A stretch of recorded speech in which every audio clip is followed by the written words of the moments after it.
Well, yes, indeed. That sound, of course, means that it's time for my gentle Sunday sermon of the week. And I'm focusing on who runs Britain throughout the show, because this is the week that the Deputy Prime Minister resigned after a 48-page report by a King's Council found in favour in a couple of instances of the civil servants, despite dismissing the vast majority of, in many cases, utterly spurious complaints. Now, if you haven't yet read the report, it's 48 pages. Don't bother with the first 23. That's all the usual waffle process and guff.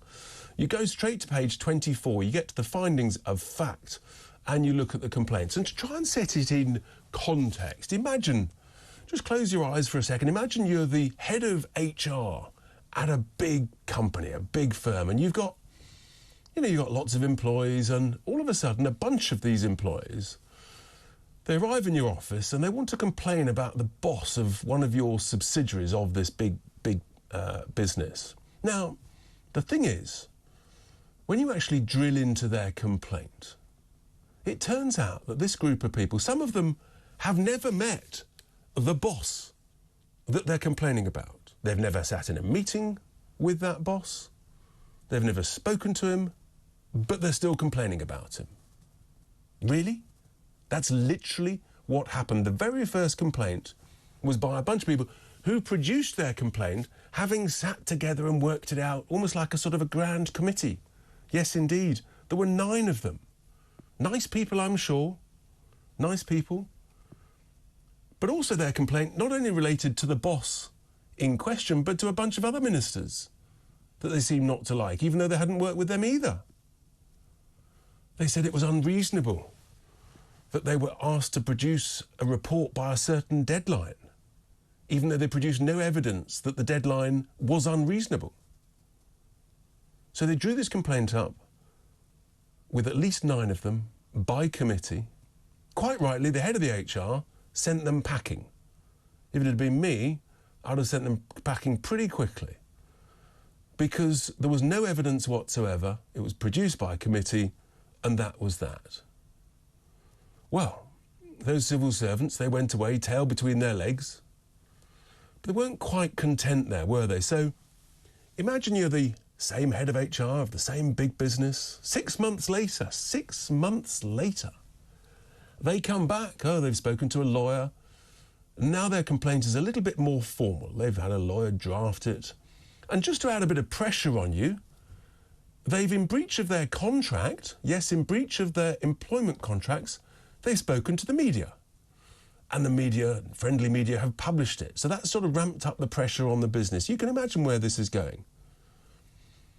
What happens? You're head of HR, you dismiss the complaint in exactly the same way because it had no substance to it whatsoever. Nice people, but no substance at all.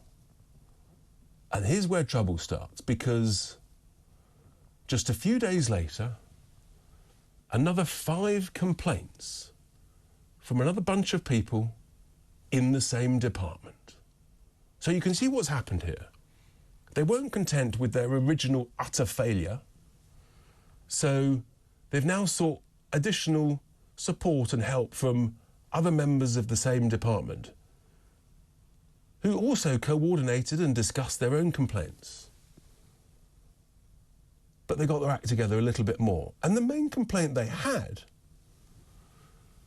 was that the boss was a bit demanding, and that he didn't want to waste time in meetings rereading stuff, because actually he'd done what you should do, which is read the papers, the briefing papers for a meeting before the meeting, so you don't have to waste time in the meeting. He wanted to get straight to the point and ask some questions. Oh no, but that... And then the boss said, well, your report's not very good because it doesn't have some of the basic information. Oh dear, but the person who wrote the report was a bit upset and viewed that as personal criticism because it was carried out in front of other people in the meeting. Diddums. I've sat in thousands of meetings. I've chaired hundreds and hundreds of meetings. I've run businesses small, medium and big. That's the whole point of meetings. You read the papers before, you look at them, and then you chew it around. A bunch of folk and you make decisions and you challenge and you probe and you test and you get to the right answer and you work it out. And you might well say, I want some changes to this. I need some more information on that and I want it sharpish. You do that in a business on behalf of your shareholders. And if you're working for the government, you do it on behalf of the people who pay your salaries, which is us, the taxpayers. And we, the taxpayers, don't want our money, our cash wasted. So we want you to perform. I don't care if it's a little bit of personal criticism. But apparently, according to this King's Council, if there's a little personal criticism, that's intimidation. Get real. I mean, honestly. These civil servants described as a sort of perverse culture of fear was disseminating through the department. And yet not a single scrap of evidence, as was admitted by the King's Council between pages 24 and 48. I urge you to read it, but I've read it. I've read it a number of times, and every time I read it, I get more cross. And what was reported in the media was that this boss was throwing tomatoes and sandwiches across the table and was abusive and was using swear words. But it turns out the King's Council, Mr. Tolley himself, found absolutely zero, squat diddly zero evidence of any swearing, no abuse, no shouting, no bad language, no sandwiches, and no tomatoes. So actually, those civil servants were not only in breach of their contract in going to the media, but they lied. I'll repeat that. They lied to the media in order to basically try and create damage and harm and preferably get the minister in question, the Deputy Prime Minister, Dominic Raab, fired. They lied to the media. Utterly disgraceful. Frankly, the Prime Minister, if he had any guts and cojones about him, he would have told this report where to go, just on that basis alone. One complaint was made not a few days after the event, not a few weeks, a year and a quarter after the event. And that was by someone who's supposed to have some cojones, a very senior person. Yes, our ambassador to Spain, who actually breached the negotiating mandate he was given by his boss, the then Foreign Secretary Dominic Raab. And because he breached that negotiating mandate, quite rightly, Mr. Raab asked him to come back to the UK to explain himself, why he'd gone beyond the mandate that he was given. I mean, if someone did that in the business that I was running, I would ask exactly the same question. And if I wasn't satisfied with the answer, well, the truth is I might have fired him. But no, more likely I'd have moved him off the job and given someone else the job. And that's exactly what Mr. Raab did. He moved him sideways out of that negotiating position and brought someone else. He didn't fire him. He didn't demote him. There was no loss of face, which is why there was no complaint made at the time. But 15 months later, when there was a bit of pressure on Mr. Raab and all these other complaints were appearing, oh, surprise, surprise, another complaint gets lobbed in 15 months after the event. In employment law, that is 12 months too late. You've only got 3 months to make a complaint, quite understandably. So that should have been immediately dismissed as being completely out of time. But apparently, because that represented some form of personal criticism, that was intimidating, according to this King's Council. Apparently also, Mr. Raab, if you're sitting in a meeting with someone and you're not happy with performance, you just tell them directly in the meeting, I need you to do better on this, please. Sort of what goes on in every business up and down the country. Certainly any business that's going to make a profit and perform. But apparently he shouldn't have done that as a minister. He should have gone through the head of the department or the permanent secretary or the under-permanent secretary as opposed to talking to the guy directly. But what if you didn't have confidence in your own permanent secretary who would do it?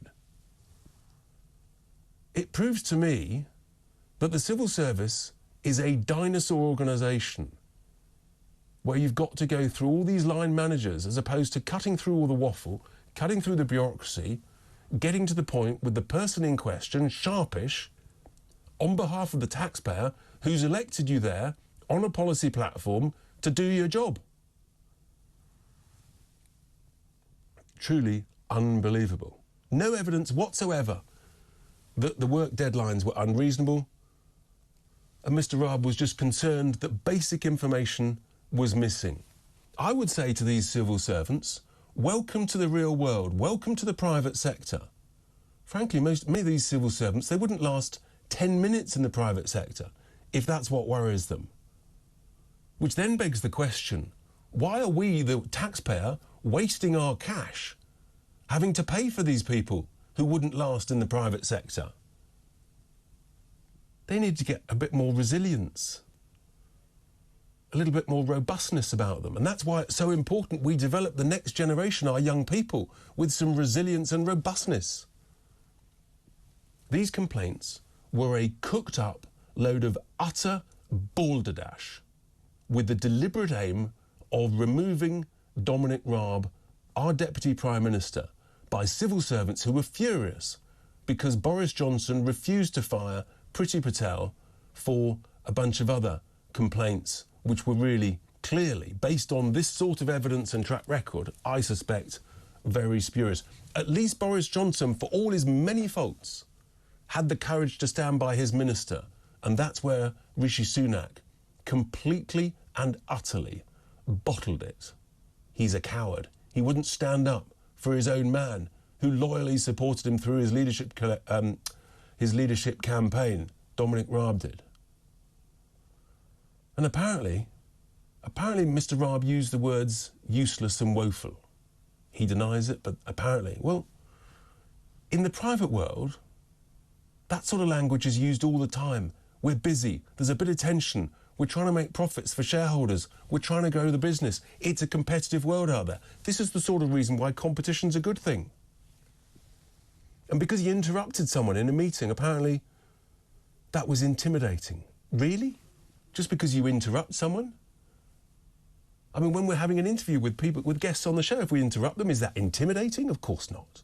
It's robust debate to get to the answer quickly, promptly, efficiently. It's what taxpayers demand and deserve, frankly. The honest truth is, we've got the highest taxes, and yet we've got the biggest civil service we can remember, and yet the performance has gone down. I want half the number of civil servants and double the output.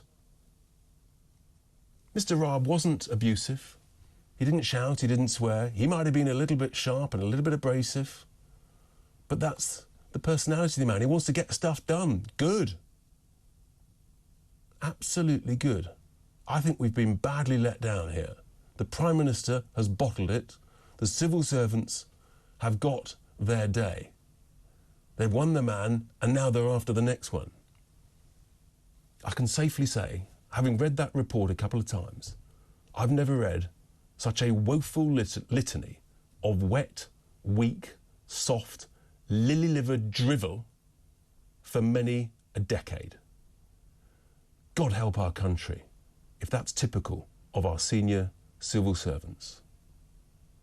Here endeth my Sunday sermon.